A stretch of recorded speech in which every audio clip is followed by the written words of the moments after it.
Subscribe करें और bell दबाएं ताकि कोई खबर रह न जाए।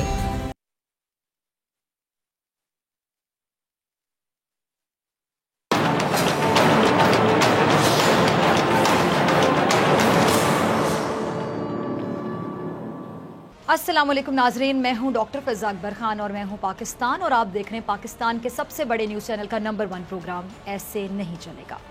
अमेरिका दुनिया की वो रियासत बन चुकी है जिसे कोरोना ने, अगर मैं कहूँ सबसे ज़्यादा मुतासिर किया तो गलत नहीं होगा। अब तक 1 लाख से ज़ायद अमवात हो चुकी हैं। मरीजों की तादाद 20 लाख के हिस्से को अबूर करने वाली है। और अमेरिका में अगर मैं कहूँ कि बैक वक्त 2 ख़तरनाक वायरसेस हैं, एक तो कोरोना, दूसरा नस्ल परस्ती। वहाँ नस्ल परस्ती उरूज पर है। कोरोना का शिकार होने वालों की तादाद 20 लाख के करीब है, लेकिन अमेरिका में नस्ल परस्ती जैसी मुहल्लिक वबा का शिकार होने वालों की तादाद का अंदाज़ा लगाना नामुमकिन है। स्याह-फाम अफराद के साथ अमेरिका में जो सलूक सालों से किया जा रहा है वो आज भी बरकरार है। उनके खिलाफ नफरत का अमेरिकी हुकूमत आज तक कोई तोड़ नहीं निकाल सकी। 25 मई को एक वाकया पेश आया, आपके साथ शेयर करती हूँ। 25 मई को अमेरिकी रियासत मिनेसोटा में 46 साला स्याह-फाम जॉर्ज अमेरिकी पुलिस के हाथों नस्ल परस्ती की भीड़ चढ़ गया। आपको मैं बताऊं कि जी एक दुकानदार ने जॉर्ज के खिलाफ वहाँ कंप्लेन लिखवाई कि उसने $20 के जाली नोट के साथ अदायगी की है, जिसके बाद अमेरिकी पुलिस एहलकार ने जॉर्ज को हथकड़ी लगाकर लटका दिया और उसकी गर्दन के ऊपर 8 मिनट 46 सेकंड तक घुटने टेके रखे, जिसके बायस जॉर्ज की सांस बंद हो गई। उन 8 मिनट के दौरान जॉर्ज पुलिस वाले से दरख्वास्त करता रहा कि मैं सांस नहीं ले पा रहा। जैसे प्रोग्राम के आगाज़ में आपने देखा कि उसने कहा मैं सांस नहीं ले पा रहा, मुझे मत मारो। लेकिन पुलिस एहलकार पर इसका कोई असर नहीं हुआ और जॉर्ज 3 मिनट के अंदर दम तोड़ गया। अफसोस के साथ कहूँगी ये कोई नया वाक़या नहीं है। अमेरिका में रहने वाले स्याह-फाम अफराद के साथ दहाइयों से यही सलूक किया जा रहा है। अमेरिका तवील अरसे से नस्ल परस्ती का शिकार है। माजी में भी स्याह-फामों से अक्सर जगहों पर गैर इंसानी सलूक होता है। अवामी मकामात पर उनके लिए पानी पीने की जगह अलग थीं और वो मखसूस सिनेमाओं में, आपको पता है, फिल्म देखते हैं, उनके महल्ले भी अलहदा थे। यहाँ तक कि बाज़ होटल्स के बाहर ये बोर्ड लगा होता कि यहाँ कुत्तों और नीग्रोस का दाखिला बंद है। इसी गैर इंसानी सलूक के खिलाफ अमरीकी स्याह-फामों ने, आपको मैं बताऊं कि 1954 से 1968 तक अपने हुकूक के लिए एक बहुत बड़ी तहरीक चलाई थी, जिसमें स्याह-फाम अपने कई हुकूक हासिल करने में कामयाब तो हो गए, लेकिन लाखों सफ़ेद फाम अफराद के दिलों में उनके लिए नफरत कम होने के बजाय बढ़ती चली गई। अमेरिका में आज भी इन्हें जानवर, काबिल नफरत, गुंडा, बदमाश समझा जाता है और इनके साथ तौहीन आमेज़ सलूक किया जाता है। 9 अगस्त 2014 में सफ़ेद फाम पुलिस अफसर के हाथों एक 18 साला स्याह फाम लड़का मारा गया, जिसका जुर्म यह था कि वो अपने दोस्त के साथ गली के दरमियान में चल रहा था। पुलिस एहलकार, जिसका नाम था जी डैरन विल्सन, उसने तराफी भी बयान में कहा कि वो काला लड़का उसको शैतान जैसा लग रहा था और मरने के बाद उसकी शक्ल मज़ीद खौफनाक हो गई थी। इस वाक़े के 3 माह तक तफ्तीश हुई और 24 नवंबर को जो ग्रैंड जूरी थी उसने करार दिया कि डैरन विल्सन से जुर्म सरजद नहीं हुआ। 17 जुलाई को 43 साला स्याह फाम एरिक, उसका गला घोंट कर उसे मार दिया गया। उस पर गैर टैक्स शुदा सिगरेट के फ़रोख्त का इल्ज़ाम था और जिस सफ़ेद फाम अमरीकी पुलिस एहलकार पर उसके कत्ल का इल्ज़ाम था उसको भी कोई सज़ा नहीं दी जा सकी। अमेरिका में रहने वाले ऐसे जो अफराद जिनके ऊपर ये जुल्म का सिलसिला जारी है, उनकी तादाद करोड़ों में है। उनकी अक्सरियत ऐसे स्याह-फामों की औलाद है जो 17वीं सदी में, आपको मैं बताऊं कि अफ्रीका से बहैसियत गुलाम अमेरिका में लाए गए थे और 19वीं सदी में उन्हें अब्राहम लिंकन की शक्ल में एक ऐसा लीडर कहने के मिला जिसने अमेरिका में गुलामी की रस्म का खात्मा तो किया, लेकिन इसके बावजूद वो जो वहाँ पे जो एक सफ़ेद फाम की बर्तरी है उसका तकब्बुर ख़त्म करने में, अगर मैं कहूँ, नाकाम रहा। तो आप अग्री करेंगे। ये हकीकत है कि अमेरिका के बड़े शहरों में सियाह फाम अफराद जराइम में मुलविस पाए जाते हैं, लेकिन बड़ा सवाल है कि सियाह फामों की अक्सरियत जराइम की जानिब आखिर जा क्यों रही है। इसकी सबसे बड़ी वजह आपको पता है क्या है? वो ये कि सफ़ेद फाम अक्सरियत हर सतह पर उनसे इम्तियाजी सलूक कर रही है। तालीम, मुलाजमत, हाउसिंग में उन लोगों को और जो गैर अमरीकियों के साथ नस्ली इम्तियाज़ बरता जाता है, और ये मामूल की बात है वहाँ पे, जिसके बाइस फिर ऐसे जो लोग हैं ये एहसास से कमतरी का शिकार हो जाते हैं और उनमें रियासत के खिलाफ नफरत जन्म लेती है और उनको अपने हुकूक छीनने के लिए जराइम के रास्ते का इंतखाब करना पड़ता है। ये बेसिक वजह है। और अमेरिका जैसे तरक्की याफ्ता मुल्क में अगर ये हाल देखा जाए, सियाह फामों का ये हाल देखने के बाद यकीन जानिए मुझे हमारे प्यारे नबी सल्लल्लाहु अलैहि वसल्लम का वो खुतबा याद आ जाता है जिसमें उन्होंने फरमाया कि ए लोगों, किसी अरबी को अजमी पर, किसी अजमी को अरबी पर, काले को गोरे पर या गोरे को काले पर, आका को गुलाम पर या गुलाम को आका पर कोई फौकियत हासिल नहीं है। बुजुर्गी और फजीलत का मेयार सिर्फ तकवा है। आज अमेरिका में मौजूद करोड़ों अफराद को सिर्फ रंग काला होने की बुनियाद पर गैर इंसानी सलूक का निशाना बनाया जाता है। अब यकीनी तौर पे मैं इसको वायरस कहूंगी, आप भी वायरस कहेंगे, और कोरोना वायरस से ज्यादा खतरनाक वायरस है जो अमेरिका में फैला हुआ है। ये वो वायरस है जो अमेरिका के अंदर दहाइयों से मौजूद है और आज इसी वायरस का शिकार होने वाले जॉर्ज के हक में अमेरिका की कई रियासतों के अंदर मुजाहिरे जारी हैं। सैकड़ों मुजाहिरीन को पुलिस गिरफ्तार कर चुकी है और कई रियासतों में सख्त तरीन कर्फ्यू नाफिज कर दिया गया है। इस वाक़े के खिलाफ कई अफराद अमेरिकी हुकूमत पर तनकीद कर रहे हैं, सोशल मीडिया पर ट्रेंड्स बनाए जा रहे हैं। जॉर्ज की मौत पर अक़वाम मुत्तहिदा में गुडविल एम्बेसडर पर जो प्रियंका चोपड़ा हैं, उन्होंने एक बयान जारी किया। वो कहती हैं कि हम सब पर यह जिम्मेदारी आयद होती है कि इस नफरत को ख़त्म करने के लिए हम काम करें। दुनिया में मौजूद कोई शख्स भी इस तरह की मौत का मुस्तहिक नहीं हो सकता कि उसके रंग या नस्ल को बुनियाद बनाकर उसे कत्ल कर दिया जाए। बिल्कुल सही फरमाती हैं प्रियंका, लेकिन मेरी एक गुजारिश भी है, अगर वाकई आपके दिल में इंसानियत का दर्द है, अगर वाकई आप समझती हैं कि रंगो नस्ल की बुनियाद पर बेमौत नहीं मारा जाना चाहिए, अगर आप इंसानियत पर यकीन भी रखती हैं और अगर आपका ज़मीर जिंदा है, तो एक ट्वीट, एक बयान, एक लफ्ज़ ही सही प्रियंका साहिबा, मकबूजा कश्मीर में जारी इंसानियत सोज वाक़यात पर बोलिए तो सही। कश्मीर के हवाले से आपकी बोलती क्यों बंद हो जाती है? प्रियंका चोपड़ा, मैं आपसे पूछती हूँ, इंसानियत सिर्फ अमेरिका में कालों के लिए तो नहीं मुख्तस की गई। जो हो रहा है वो गलत हो रहा है, लेकिन उसके साथ आप कश्मीर के मामले में भी बात करें ना, उसको भी गलत कहें जो कश्मीर में हो रहा है। 9 लाख फौज अमेरिका ने सियाह फाम अफराद को मारने के लिए नहीं रखी, बल्कि मोदी ने मकबूजा कश्मीर में कश्मीरियों को मारने के लिए रखी हुई है, जिसके साथ आप तस्वीर बनवाती हैं बड़े फख्र के साथ। कैसे फख्र महसूस कर सकते हैं कि मोदी के साथ बैठकर? मैं तो हैरान हूँ उन लोगों पर जो तस्वीर लगाते हैं कि जी हम नरेंद्र मोदी के साथ बैठ के चाय पी रहे हैं। शर्म नहीं आती ऐसे लोगों को? बहनों, बेटियों, माओं की इस्मत दरी हो रही है वहाँ पे कश्मीर में। अमेरिकी पुलिस नहीं करती, बल्कि भारतीय फौज कर रही है वहाँ पे कश्मीर में। मकबूजा कश्मीर में पैलेट गन का इस्तेमाल सियाह फाम अफराद के खिलाफ अमेरिका में नहीं किया जाता, बल्कि मकबूजा कश्मीर में भारतीय फौज पैलेट गन के जरिए बच्चों, बूढ़ों, जवानों की आंखें छीन रही है। जुल्म जहां भी हो वो जुल्म है। दूसरों के घरों की गंदगी साफ करने से पहले अपने घर पर एक नज़र ज़रूर डालनी चाहिए।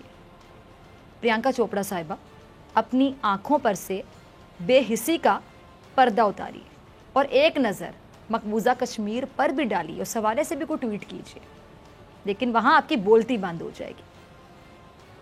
बात कर रहे थे अमेरिका में जारी सूरत हाल पर। आज तक अमेरिका में ये जिस नफ़रत का मैंने आपके साथ ये सारा ये कंटेंट शेयर किया, जो नफ़रत वहाँ पर है, जो वायरस है वहाँ पे अमेरिका में नस्ल परस्ती का, कि वहाँ पे सियाह फामों के साथ क्या किया जाता है, इस पर काबू आखिर क्यों नहीं पाया जा सका। और मौजूदा सूरत हाल जब अमेरिका दुनिया का वो पहला मुल्क बन चुका है जहाँ कोरोना ने सबसे ज़्यादा तबाही मचाई, इसके बावजूद इस किस्म के वाक़यात और फिर पुरतशद्दुद एहतजाज अमेरिका में रहने वाले ये जो अफराद हैं, इनके लिए मसाइल, और आज तक इस पर कानून साजी आखिर क्यों नहीं की जा सकी। वो सवाल है जो तमाम ज़हनों में गर्दिश करें। सब लोग इसका जवाब तलाश करना चाहते हैं। इसी पर बात करने के लिए प्रोग्राम में आज दावत दी हमने वाशिंगटन से। मेरे साथ मौजूद हैं सैयद असफर इमाम साहब, सीनियर सहाफ़ी हैं, किसी तारुफ के मोहताज नहीं है। आपका बहुत शुक्रिया ज्वाइन करने के लिए सैयद असफर साहब। सबसे पहले यही जानना चाहूँगी कि अमेरिका इतना तरक्की याफ्ता मुल्क है जी, और वहाँ पर एक कम्युनिटी के साथ ये जो सलूक हो रहा है, जो लोग देख रहे हैं, लोग एक्सपेक्ट नहीं करते थे कि अमेरिका जैसे मुल्क में इतनी तरक्की जहाँ हो गई है, वो आज तक इस वायरस से बाहर नहीं आ सका। कोरोना का इलाज तो ये ढूंढ रहे हैं सैयद असफर साहब, लेकिन इस स्याह फार्म लोगों के साथ जो हो रहा है, जो नस्ल परस्ती हो रही है, इसकी वैक्सीन कब बनाई जाएगी? तो कोरोना से भी बड़ा वायरस है जो फैला हुआ है। जी, मैं अर्ज करूं कि आपने बताया कि जब माजी में अमेरिका के अंदर जिस तरह के वाक़यात थे, कालों को यकीनन ये अमेरिका की तारीख है और यहाँ पढ़ाई भी जाती है कि इन्हें गुलाम बना के लाया गया था। और 1960 की दहाई में जो कालों की और इंसानी हुकूक की तंजीमें थीं जिन्होंने तहरीक बर्पा की थी यहाँ पे, उसके नतीजे में न सिर्फ कालों को बल्कि दीगर तमाम गैर सफ़ेद फार्म इमिग्रेंट्स हैं, तमाम को मसावी हुकूक मिले थे। यहाँ कानून है कि कोई किसी के खिलाफ इम्तियाजी सलूक कर नहीं सकता किसी भी मरहले के भी स्टेज पे, ना मुलाजमतों में ना किसी जगहों पे। अगर कोई किसी जगह इम्तियाजी सलूक होता है तो वो कानून फौरी तौर पर हरकत में आता है और उसकी पकड़ हो जाती है।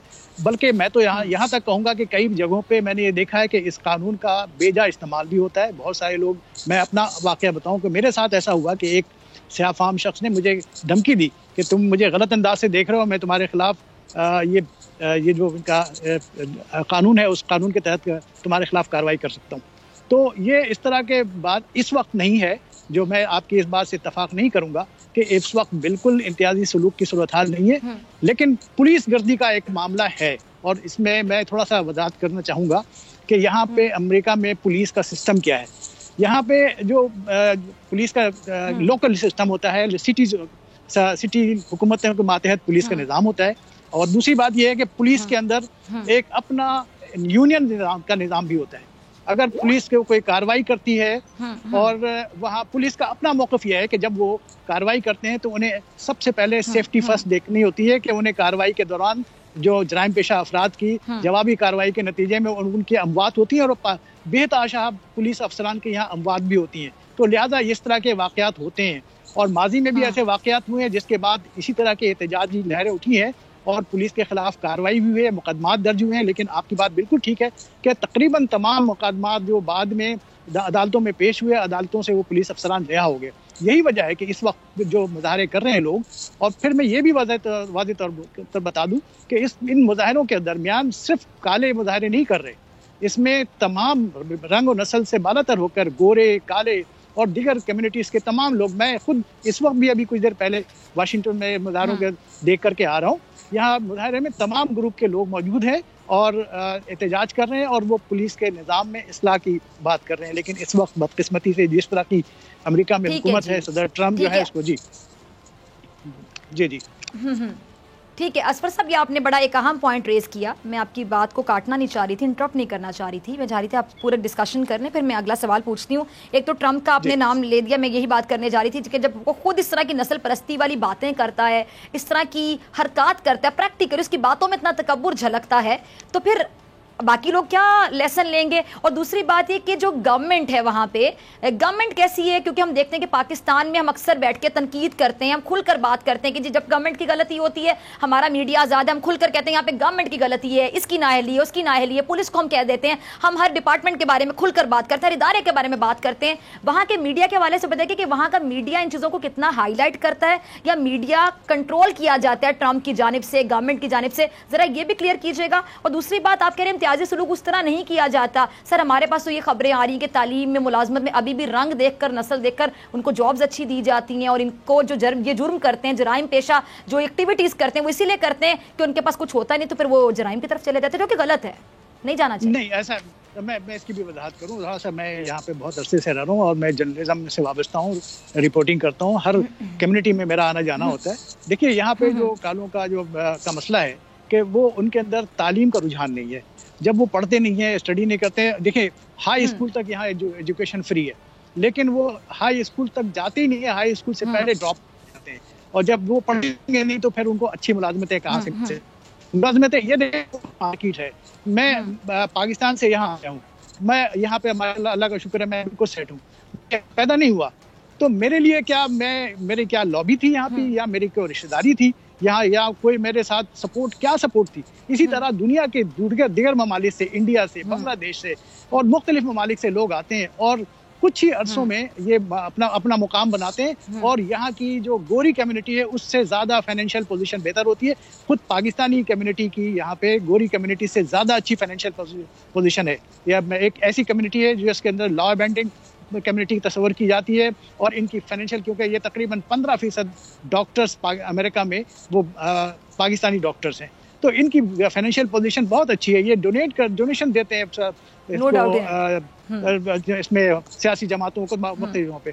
तो यहाँ ये मौके की सरजमीन है। अगर ये लेकिन ओपन कंपटीशन है, अगर उस कंपटीशन में आप आएंगे नहीं तो किस तरह अपना मुकाम बनाएंगे। अच्छा, मीडिया के किरदार के हवाले से जरूर बताइएगा। जो मैंने आपसे सवाल पूछा था कि मीडिया इन चीजों को खुलकर हाईलाइट करता है या दबाता है ऐसी खबरों को, या फिर खुलकर नहीं बताता, थोड़ा सा बता दिया, थोड़ा सा छुपा लिया। आप सहाफी, आप ज्यादा एक्सप्लेन कर सकते हैं कि मैं पूछना क्या चाह रही हूँ, समझ में? नहीं जी, मैं बिल्कुल मैं बता रहा हूँ कि देखिए यहाँ मीडिया किसी तो आप रोकेगा कौन। देखिए ये सारे जो मुजाहरे हैं, एहतजाज हैं, ये जो इसको जो फेस कर रही होती है वो सिटी गवर्नमेंट कर रही होती है। वाशिंगटन सिटी जो है यहाँ पे इस वक्त कालों की हुकूमत है। कालों की सिटी मेयर जो है वो खातून है, काली खातून है, और उन्होंने कर्फ्यू नाफिज किया है। उन्होंने यहाँ पे कल कर्फ्यू जो रात को नाफिज किया था, आज शाम से ही उन्होंने अनाउंस कर दिया है कि शाम से 2 दिन के लिए मुस्तकिल रहेगी कर्फ्यू। और लेकिन इसके बावजूद मुजाहिरीन व्हाइट हाउस के इतराफ से हट नहीं रहे, वहां से मौजूद है। तो ये बराह रास्त जो तसादुम होता है या बराह रास्त जो सामना होता है वो मकामी हुकूमत की सतह की होती है। बराह रास्त वो सदर ट्रंप से नहीं टकरा रहे होते, वहां से सदर यानी सदारत का जो ओहदा है वो बराह रास्त उनसे तसादुम की सूरत हाल नहीं होती, ना कोई फौज से तसादुम की सूरत हाल होती है। जो इंतजामी सतह पे जो तसादुम की सूरत हाल होती है वो मुकामी हुकूमतों से होती है, और वो मुकामी हुकूमतें खुद उनकी होती है। यही वजह है कि हमने देखा है कि माजी में बहुत बड़ी बड़ी तहरीकें उठी और फिर वो जाके खत्म हो गई किसी एक मरहले पे। हाँ, ये है कि पुलिस में इस्लाहात के बारे में बड़े शिद्दत से गौर किया जा रहा है। अभी कुछ पिछली बार जब इस तरह का एहतजाज हुआ था तो पुलिस पे पाबंद कर दिया गया था कि वो कैमरा अपने साथ लगाएंगे और किसी से बात करते हुए, किसी से डीलिंग करते हुए कैमरे को ऑन रखेंगे, ये एक शर्त किया गया था। लेकिन अभी इस वक्त जरूरत इस बात की है कि पुलिस में जो भर्तियां होती हैं उसमें देखा जाए कि कोई जो लोग आ रहे हैं वो नस्ली इम्तियाज का एक जहन में सोच रखते हैं या नहीं रखते, उनको भी सोचा जाए। ये तजवीज़ जो ज़ेर गौर है। इसके अलावा कुछ मजीद इक़दाम करने की ज़रूरत है। यहाँ पे एक और मसला भी है कि पुलिस में लोग बहुत ज्यादा आते भी नहीं है। यहाँ पे पुलिस में बहुत अच्छे हैं, लेकिन उसके बावजूद आपको सुन के हैरत होगी कि न्यूयॉर्क में पुलिस जो तकरीबन 100 से ज्यादा तो पुलिस अफसरान पाकिस्तानी हैं और बड़े अच्छे ओहदों पे बैठे मौजूद हैं। वहाँ पे मुसलमानों की तादाद तकरीबन 1000 पुलिस अफसरान सिर्फ न्यूयॉर्क सिटी में है। और वहाँ का जो मेयर देखें, वहाँ का जो मेयर है वो बहुत जबरदस्त हामी है, कालों का भी और इमिग्रेंट का, तमाम इमिग्रेंट का हामी है, तो वो बहुत जबरदस्त हामी है। उसकी वाइफ देखें, न्यूयॉर्क का जो मेयर है, मैं न्यूयॉर्क की मिसाल इसलिए दे रहा हूँ कि सबसे बड़ा शहर है, न्यूयॉर्क के मेयर की जो बेटी है वो खुद कल इन मुजाहिरों के दरमियान पुलिस ने उसको गिरफ्तार किया है, खुद उसकी बेटी को गिरफ्तार किया है। तो देखें तसादुम की सूरत हाल किससे है? वफाकी सतह की हुकूमत जो है उससे नहीं होती तसादुम की सतह। लिहाजा मीडिया के ऊपर जो कदगन है वो सिटी गवर्नमेंट के लेवल के लोग जो है वो मीडिया के ऊपर कदगन लगा नहीं सकते। तो लिहाजा मीडिया जो है वो अपने तौर पे आजादाना काम करती है। आपने काफी डिटेल में बता दिया। अच्छा, दूसरा ठीक है सैयद असफर साहब, हर कोई इतना स्ट्रॉन्ग नहीं होता, इतना कहते हैं कि आप बर्दाश्त नहीं कर पाते, हर किसी की टॉलरेंस लेवल वो नहीं होता।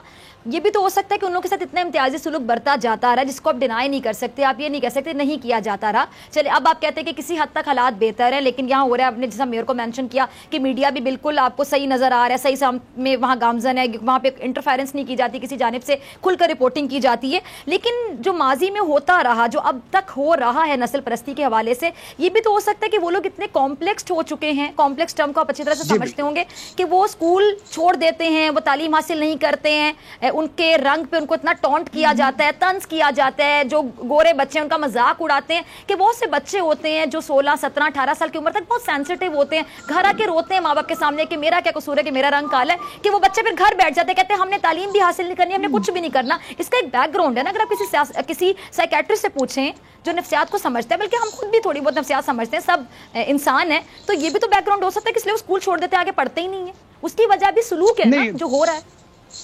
नहीं, देखें ओवरऑल सलूक तो दीगर कम्युनिटीज के साथ भी इस तरह के कुछ वाकयात सामने आ रहे हैं, लेकिन जिन जो कालों के इलाके हैं वो तो पूरे के पूरे तमाम के तमाम स्कूल में है ही काले, उनको किसी दूसरे रंग और नस्ल के लोगों का सामना ही नहीं करना पड़ता।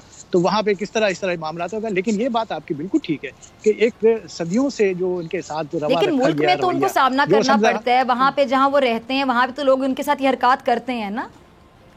जी बिल्कुल, देखें में वो जाते हैं, ग्रोसरी करने जाते हैं, ये शुमार जहाँ पे मिक्स कम्युनिटी होती है वहाँ पे कुछ ऐसे वाकयात की हमें रिपोर्ट है, खुद मुसलमानों के साथ वाकयात हो रहे हैं। और मैं ये बताऊं आपको कि जो जिस स्टेट में ये वाकया मिनेसोटा, वहाँ पे मुसलमान वहाँ कांग्रेस वुमेन है इल्हान उमर, आपने नाम सुना होगा, जो कांग्रेस वुमेन है वहाँ से जीती है। और उससे कई बार पहले से जो है कैथ एलिसन वहाँ जीतते रहे कांग्रेस वुमेन। और अभी इस वक्त जो अटॉर्नी जनरल है वो कैथ एलिसन है वहाँ पे, और वही मुकदमा भी लड़ रहे हैं उस जॉर्ज फ्लॉयड का जो पुलिस तशद्दुद से हलाक हुआ। तो ये तो वहाँ मुकम्मल तौर पे इंतजामिया खुद उन्हीं के हाथ में है। और आपको ये भी याद होगा कि जो कालों के यहाँ पे तहरीक जो उठी थी वो भी एक मुसलमान नौजवान उसको लीड कर रहा था, और उसके नतीजे में जो इम्तियाजी सलूक का खात्मा हुआ है उससे उसका फायदा सिर्फ काली कम्युनिटी को नहीं हुआ बल्कि तमाम दीगर कम्युनिटीज को। हम जैसे मुसलमान पाकिस्तान से आए या किसी और मुल्क से आए, तमाम लोग उस इम्तियाजी सलूक से कानूनी तौर पर बचे हैं। और अब अगर किसी भी मरहले पे किसी जगह भी अगर कानूनी इम्तियाजी सलूक होता है तो आप जस्ट एक कॉल पुलिस को और पुलिस आगे फौरी कार्रवाई करती है। ठीक है जी, सही, ठीक है। अच्छा, मेरे पास आखिरी मिनट है, मैं सिर्फ आपसे ये जानना चाहूंगी जो मुजाहिरीन की अभी जो सूरत हाल वो क्या है, आगे आपको क्या नजर आ रहा है, कोरोना के हवाले से भी जरा अपडेट कर दीजिएगा कि लॉकडाउन के हवाले से आपके पास ताज़ा दिन का वहाँ पे क्या खबर है जो आप शेयर करना चाहते हैं नाजरीन के साथ, तो मुझे आपका शुक्रिया अदा करना है। अच्छा देखिए, इस वक्त तकरीबन 40 शहरों में ये जो रात के वक्त मुजाहरे करने पे पाबंदी लगा दी गई है कि इन शहरों में लूट खसोट काफ़ी ज़्यादा हुई है। इसके अलावा टेक्सास है, वर्जीनिया और टेक्सास में इमरजेंसी रियासतें हैं जिनमें इमरजेंसी नाफिज कर दी गई है। इसमें वाशिंगटन है, इसके अलावा ह्यूस्टन है, मिनेपोलिस है, लॉस एंजलिस है, इनमें रात का कर्फ्यू नाफिज किया गया है। और नेशनल गार्ड्स तकरीबन 14 रियासतों में नेशनल गार्ड जो यहाँ की फौज होती है उसको पुलिस की मदद के लिए तलब की गई है। और ये पुलिस जो सिटी गवर्नमेंट है वो तलब करती है, तो उसने सिटी गवर्नमेंट ने अपनी पुलिस की मदद के लिए नेशनल गार्ड को तलब किया गया है। टेंस है इस वक्त, और इस वक्त जो मुजाहरे इस वक्त रुक नहीं रहे बल्कि इसमें मजीद इजाफा हो रहा है अमेरिका के मुख्तलिफ शहरों में, और ना सिर्फ अमेरिका बल्कि कनाडा और यूरोप के कई शहरों में भी शुरू हुआ है। और पहली बार ऐसा हुआ है कि यहाँ मल्टी नेशनल जो बहुत बड़ी बड़ी कंपनीज हैं अमेरिका की, जो सरमायादारानी निज़ाम की एक बहुत बड़ी का सिंबल है, बड़ी बड़ी कंपनीज ने भी इस वाक़े की मजम्मत की है। पहली बार इन्होंने अपनी मुंह खोले हैं और इन्होंने इस वाक़े की मजम्मत की है। और जो पुलिस की जो पुलिस की जो जालिमाना कार्रवाई है उसकी मजम्मत की है। जी ठीक है जी, आपका बहुत शुक्रिया वक्त देने के लिए, और आपने अमेरिका के हाल से आगाह किया। मुझे ब्रेक पे जाना है, ब्रेक से आने के बाद हम पाकिस्तान की जो करंट सिचुएशन है वो क्या चल रही है उस पर तज्जिया लेंगे सीनियर सहाफ़ी आरिफ हमीद भट्टी साहब से, वो मेरे साथ मौजूद होंगे इस ब्रेक के बाद।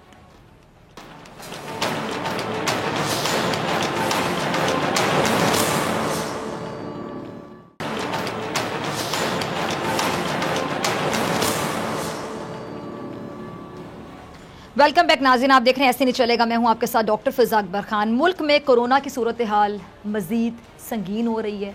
सिर्फ पंजाब में कोरोना के 6 लाख से ज़्यादा मरीज होने की खबरें आ रही हैं। आपने भी सुनी होगी कि तौर पे आप भी डिप्रेशन में गए होगे, बहुत से लोगों को एंजाइटी शुरू हो गई ऐसी खबरें सुन के कि 6 लाख से ज़्यादा जो मरीज़ हैं उनकी तादाद में हम देख रहे हैं जी रोज़ ब रोज़ इजाफा हो रहा है। और वज़ीर आज़म इमरान खान साहब हम देख रहे हैं कि बार बार कौम से खिताब करते हैं जब से वो वज़ीर आज़म बने हैं। चलें, एक चीज़ अच्छी है वज़ीर आज़म की कि बार बार आके कौम से एटलीस्ट खिताब तो करते हैं, वो भी किसी चिट का सहारा लिए बगैर अपने अल्फाज में बात कहते हैं जो दिल में होती है।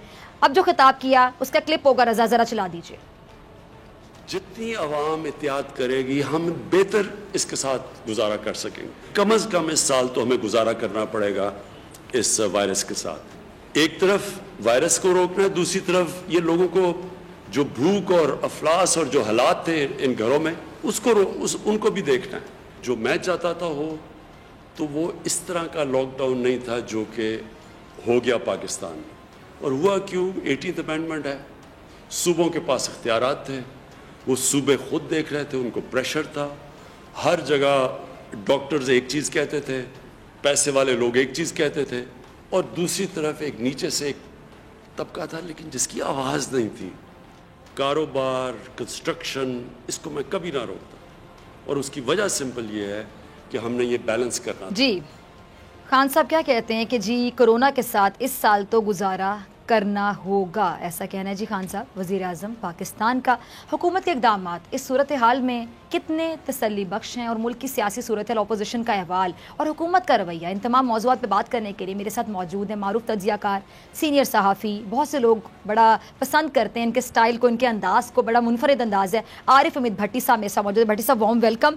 भट्टी साहब खान साहब ने खिताब किया, मैंने स्टार्ट में भी कहा, आपने सुना होगा कि चलें ये अच्छी बात है कि जो हमारे पीछे वज़ीर आज़म थे वो इतना बार बार कौम से खिताब नहीं करते थे, चले खान साहब खिताब कर देते, थोड़ी तसल्ली दे देते कि क्या हो रहा है क्या नहीं हो रहा, ये होगा वो होगा, और बगैर चिट के खिताब करते हैं, ये भी अच्छी बात है। लेकिन क्या खिताब काफ़ी है? अभी जो हो रहा है वो आप कैसे देखते हैं? और अवाम किस टाइम पे क्या हालत है? डिप्रेशन, एंजाइटी बढ़ती जा रही है लोगों में। हुकूमत अब तक जो इक़दाम कर चुकी है, कर रही है, आप कितने सेटिस्फाइड हैं? देखिए सीधा हमें अब कोरोना के साथ जीना होगा। मैं समझता हूँ वज़ीर आज़म पाकिस्तान बिल्कुल रियलिटी के करीब, हक़ाइक़ के मुताबिक लोगों को ये आगाह कर रहे हैं कि ये पॉसिबल नहीं है कि हम लॉकडाउन फॉलो कर सके। हमारे मुल्क में 75% गुर्बत से नीचे है। अब फर्क ये है कि हम थोड़े से एहतियात करें, मैक्सिमम केयर करें, जहाँ पब्लिक प्लेस पे क्यू बना और थोड़ा सा फासला रखे जाए। अगर कोई और वज़ीर आज़म होता तो शायद एक, आपको पता है, जंगजू आपके अपोजिशन लीडर शहबाज शरीफ कोरोना से मुकाबला करने आए हैं, आज तक तो आए वो वीडियो पे टेलीफोनिक खिताब करने के अलावा कहीं नजर नहीं आए।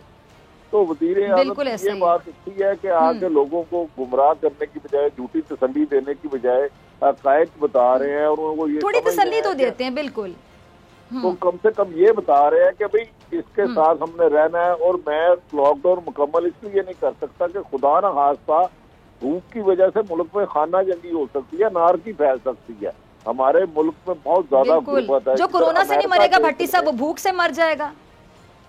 हाँ, तो मेरी नजर में तो इसके लॉकडाउन को बल्कि 24 घंटे खोल देना चाहिए, क्योंकि दुकानों में एकदम रश होने की बजाय थोड़ा सा स्टेप बाय स्टेप रश हो, इसमें टाइमिंग कर दिया जाए। और वो इस पे अपोजिशन सिर्फ महज मेरे ख्याल में तो दुकान चमका रही है, वो चाह रही है लॉकडाउन हो, लोग भूख से मरे, वो लोग प्रोटेस्ट करके जल्द से जुलूस बाहर हो और धक्का फेल हो। वज़ीर आज़म को गुमराह करना चाह रही है। लेकिन इस सिलसिले में मैं कम से कम वज़ीर आज़म को समझ रहा हूँ कि लॉकडाउन हमारे मुल्क में ज्यादा देर नहीं चल सकता। हमारा जो पाकिस्तान में गुर्बत है, जो डेली वेजेस लोग हैं तकरीबन 8 से 10 करोड़, वो सुबह कमाते हैं और रात को खाते हैं। ये जो बड़े लोग एसी में बैठ के लैपटॉप पे अंग्रेजी बोल के आके दरस देते हैं कि ना करें, कम से कम इनकी जमातें बताएं ना।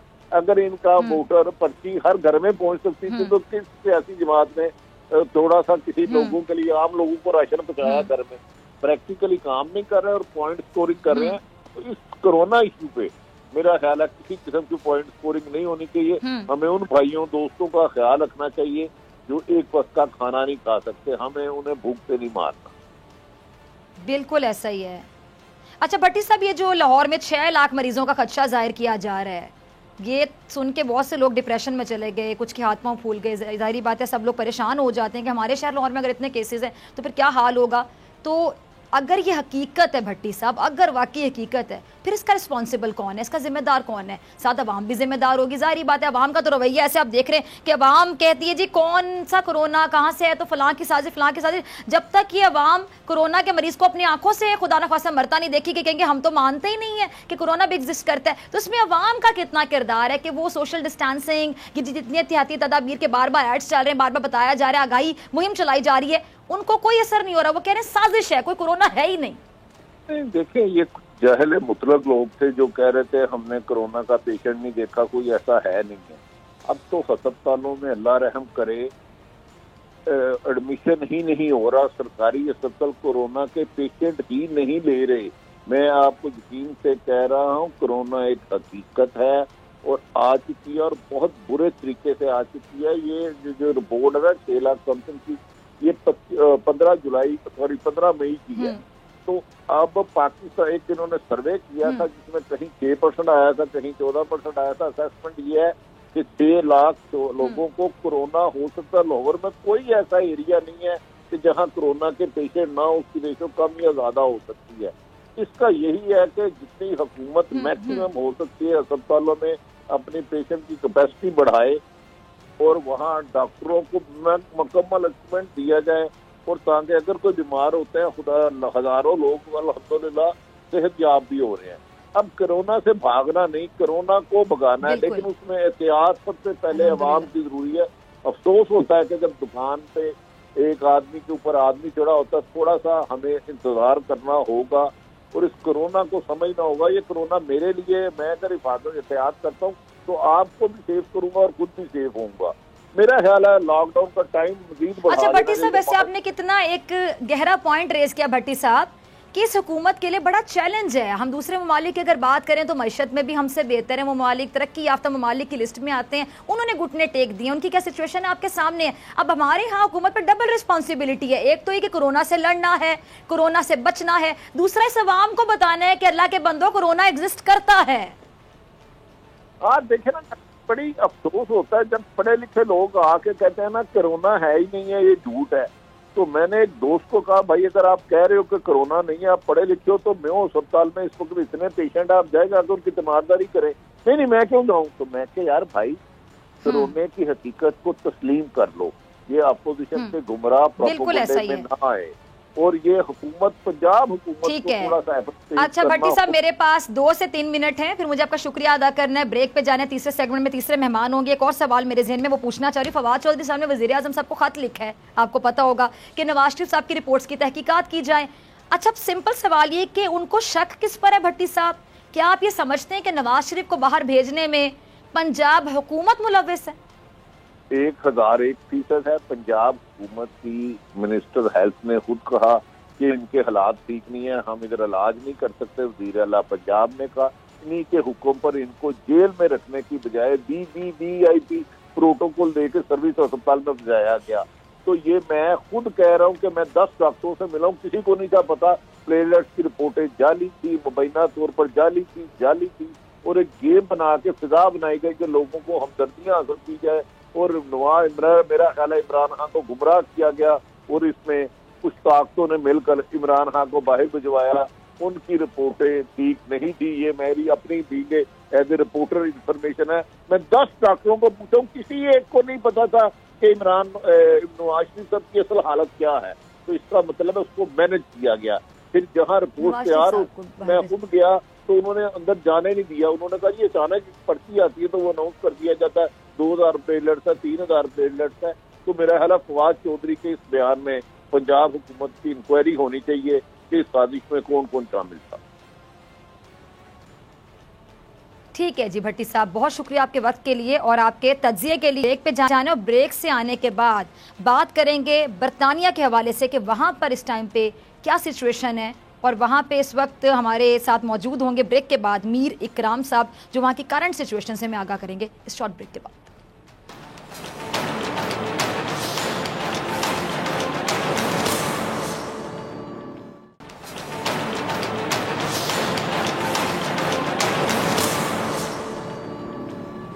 वेलकम बैक नाजरीन। बरतानिया के वजीर आज़म ने आज से लॉकडाउन में मजीद नरमी का ऐलान कर दिया है। वो कहते हैं कि आज से 5 अफराद पब्लिक जो प्लेसेस हैं वहाँ पर और पार्क्स वगैरह में इकट्ठे हो सकेंगे, 5 अफराद, और एक दूसरे से मिल भी सकेंगे।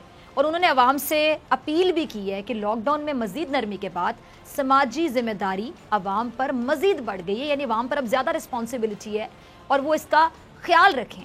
बरतानिया में इस वक्त क्या सूरत हाल है, इसी पे बात करने के लिए मेरे साथ मौजूद है बरतानिया से हमारे नुमाइंदे मीर इकराम। बहुत शुक्रिया मीर इकराम ज्वाइन करने के लिए। बरतानिया में जो सूरत हाल है ज़रा उससे भी आगाह कीजिएगा, और वज़ीर आज़म जो वहाँ के हैं बोरिस जॉनसन, उनके इस फैसले से लोग कितने मुत्तफिक हैं? बहुत शुक्रिया जी, बिल्कुल इसी तरह ही है कि आज से लॉकडाउन में नरमी की गई है, और यानी कि प्राइमरी स्कूल भी खोल दिए गए हैं। 5 के करीब अफराद की अपने गार्डन में या बाहर पार्क में जाने की इजाजत है, और मुख्तलिफ तरह की सहूलियात दी गई हैं। जो सवाल आपने कहा मुत्तफिक होना, इसमें सबके सब लोग मुत्तफिक नहीं है। स्कूल का जहां तक ताल्लुक है, प्राइमरी स्कूल के हद तक थोड़े एतराजात हैं, और ये तो इस तरह से भी है कि बच्चे जो स्कूल गए हैं आज उनको खेलने को नहीं मिला, तो बच्चे भी थोड़े थे, मजा नहीं आया उनको आज स्कूल जाने का। तो टीचर्स ने अपना 2 मीटर डिस्टेंस की सोशल डिस्टेंसिंग की पॉलिसी रखी हुई है स्कूल में, लेकिन उसके बावजूद कहीं ना कहीं एतराज है कि अभी लॉकडाउन नहीं खोलना चाहिए था। साइंटिस्ट जो है वो टेस्ट एंड ट्रेस की पॉलिसीज को फॉलो करना चाहते हैं, तो इस तरह एतराजात भी हैं। जहां लॉकडाउन में सहूलत दी है, एतराज भी है। अच्छा, स्कूल के हवाले से जरा मीर इकराम दोबारा बताइएगा कि स्कूल जो आपने बताया, प्राइमरी स्कूल का जिक्र किया, स्कूल्स क्या खोल दिए गए हैं, जरा दोबारा बताइएगा। अच्छा, स्कूल जो खोले हैं, जाहिर है उसमें स्कूल के अंदर स्कूल की इंतजामिया ने बाकायदा 2 मीटर्स के डिस्टेंसिंग का अपने पूरा एक सिस्टम बनाया है, जिसके तहत बच्चे जब स्कूल आएंगे तो एक तो वो जिस तरह ब्रेक में आप खेलते हैं कूदते हैं बच्चे, वो अलाउड नहीं है, और उसमें भी डिस्टेंस है, क्लासरूम में भी डिस्टेंस है, अलाउ है, बात करना अलाउ है। तो जिस तरह बच्चे पहले स्कूल जाया करते थे और एक रूटीन हुआ करती थी, अब प्राइमरी स्कूल की वो उस अंदाज में पहले जैसा सिस्टम नहीं है। थोड़े सिस्टम में कोरोना वायरस की वजह से जो न्यू रूल्स है, लेकिन मेरी बात है कि बच्चे तो बच्चे हैं, बच्चे कितना फॉलो कर सकते हैं उन जितने भी जो एहतियाती तदाबीर हैं, बच्चे क्या उसको उसी तरह फॉलो करेंगे रिस्पॉन्सिबिलिटी के साथ? नहीं, बच्चे तो बहुत उदास हैं। बच्चे आज पहले दिन स्कूल गए और स्कूल से आने के बाद उन्होंने कहा मजा नहीं आया। वो बच्चे कहते हैं हमें मजा नहीं आया। अच्छा, ये जेन्युइन और नेचुरल है। बच्चे जाते हैं स्कूल, खासतौर पे प्राइमरी स्कूल के बच्चे तो कोई इतनी बड़ी क्लास नहीं है, वो तो जाते ही खेलने के लिए उधर। तो अल्लाह बच्चों को हिफ्ज़-ओ-मान में रखे, बच्चों की सेहत के साथ कुछ ना हो। बिल्कुल, फिर खेलने के लिए पूरी जिंदगी पड़ी है अभी। ये मतलब ये जो पैंडेमिक की सिचुएशन हम फेस कर रहे हैं पूरी दुनिया। अच्छा मेरे ख्याल ये भी बताइएगा कि पाकिस्तान में तो आपको पता है बहुत से लोग, आप खुद पाकिस्तानी हैं, वहाँ पर हैं, लेकिन बहुत से लोग जी हमारे मुल्क में कहते हैं कि कोरोना हमें दिखाएं, आंखों से नजर आएगा तो हम यकीन करेंगे, वरना साजिश है। क्या वहाँ पे भी ऐसे लोग पाए जाते हैं, या वहाँ पे लोग समझते हैं कि हाँ कोरोना एक बहुत बड़ी वबा है, आलमी वबा है, इससे बचना है और पूरी दुनिया इसका सामना करें? वहाँ पे भी इस तरह के लोग हैं? सिंपल मैं पूछना चाहूंगी, सोशल रिस्पॉन्सिबिलिटी एक जुमले में वो कितनी देखी जाती है वहाँ पे? यहाँ पे तो आपको नजर आ रहा है, पाकिस्तान में तो लोग समझ ही नहीं रहे कि कोरोना भी कोई वबा है, वो कह रहे हैं साजिश है। नहीं, रिस्पॉन्सिबिलिटी यहाँ बहुत ज्यादा है। सोशल रिस्पॉन्सिबिलिटी यहाँ पर नजर आती है, डिस्टेंसिंग नजर आती है। स्टोर्स के बाहर कोई करीब नहीं आता, 2 मीटर्स की डिस्टेंसिंग है। नो मास्क नो सर्विस कई स्टोर्स के बाहर लगा हुआ है। अगर आपके ने मास्क नहीं पहना तो आपको स्टोर्स के अंदर नहीं जाने देंगे, कुछ स्टोर की पॉलिसी है। इसी तरह से एक शील्ड प्लास्टिक की काउंटर पे लगाई होती है कि लोग जब आपसे डील कर रहे हैं तो दरमियान में प्लास्टिक है। मतलब जो एसओपीस है वो फॉलो की जा रही है, जो रूल्स हैं वो फॉलो किए जा रहे हैं। और ऐसा नहीं है कि बिल्कुल बहुत बड़ी तादाद, लेकिन हाँ कुछ लोग हैं जो कहते हैं कि ऐसा नहीं है, उनकी सोच मुख्तलिफ है, लेकिन बड़ी अक्सरियत जो है वो फॉलो कर रही है, इस चीज को फॉलो किया जा रहा है। ये तो यहाँ पर है। अच्छा मेरे ख्याल ये भी बताइएगा, फिर मुझे क्लोजिंग की तरफ जाना है, वक्त कम है, कि ठीक है वहाँ पे जो लोग जॉब्स कर रहे हैं, जो लोग आपको पता है बहुत से पाकिस्तानी भी रोजगार की तलाश में वहाँ पर गए हुए हैं, फिर वहाँ से वो अपने यहाँ पे माँ बाप को, बहन भाइयों को, पीछे जो भी हैं फैमिलीज को पैसे भेजते हैं। जाहिर बात है दूसरे मुल्क में जाना, मेहनत करना बड़ा मुश्किल काम होता है। उनके रोजगार के हवाले से बताइएगा, मुलाजमत के हवाले से बताइएगा। तमाम लोग अपनी मुलाजमत पर वापस जा चुके हैं। बहुत मुश्किल है। ये आपने बहुत अच्छा सवाल किया है। बुनियादी तौर पे यहाँ पर जो मुश्किलात सामने आ रही हैं वो जॉब्स वालों को ज्यादा आ रही है। जाहिर है जो लोग जॉब्स करते थे, पाकिस्तान पैसे भेजते थे किसी ना किसी हवाले से, तो उनकी कई जॉब्स खत्म हो गई हैं, उनके बिजनेसेस क्लोज हो गए। तो इस हवाले से वो कॉल करते हैं, कोशिश करते हैं कि किसी तरह कोई भी जॉब मिल जाए। तो ये परेशानियां हैं। और अब नामालूम इस लॉकडाउन के बाद जब बिजनेसेस दोबारा खुलेंगे तो वो कितने ज्यादा लोगों को वापस जॉब पे बुलाएंगे, किस तरह बिजनेसेस दोबारा अपने आप को रन करेंगे, क्योंकि कितने ज्यादा लोगों को नहीं बुलाएंगे। यानी बेरोजगारी बढ़ेगी आपके मुताबिक? या जिनको बुलाया जाएगा उनकी भी तनख्वाहों में कमी होगी, या बिल्कुल कम आवर्स देंगे, इतनी ज्यादा आवर्स नहीं देंगे। बहुत सारी चीजें हैं कि जिसके ऊपर वो जो न्यू पॉलिसीज आ रही है उसके तहत ये चीजें देखी जा रही है कि किस अंदाज में दोबारा इकोनॉमी को वापस लाया जाएगा। अभी हालांकि यहाँ के साइंटिस्ट जो है वो इस चीज की मुखालफत कर रहे हैं कि अभी लॉकडाउन नहीं खत्म करना चाहिए था, ये टू अर्ली है।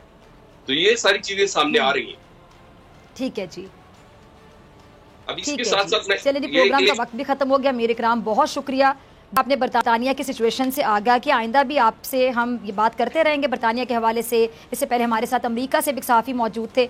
तमाम ममालिक की सिचुएशन से आपको आगाह कि पाकिस्तान की करंट सिचुएशन से भी आगाह कि भट्टी साहब का तज्जिया भी आपने देखा। डॉक्टर फ़ैज़ अकबर खान को दीजिए इजाज़त, आपसे मुलाकात होगी इंशाल्लाह कल सेम टाइम सेम चैनल। अगर ज़िंदगी ने वफ़ा की, अपना अपने प्यारों का बहुत ख्याल रखिएगा। अल्लाह ने के बाद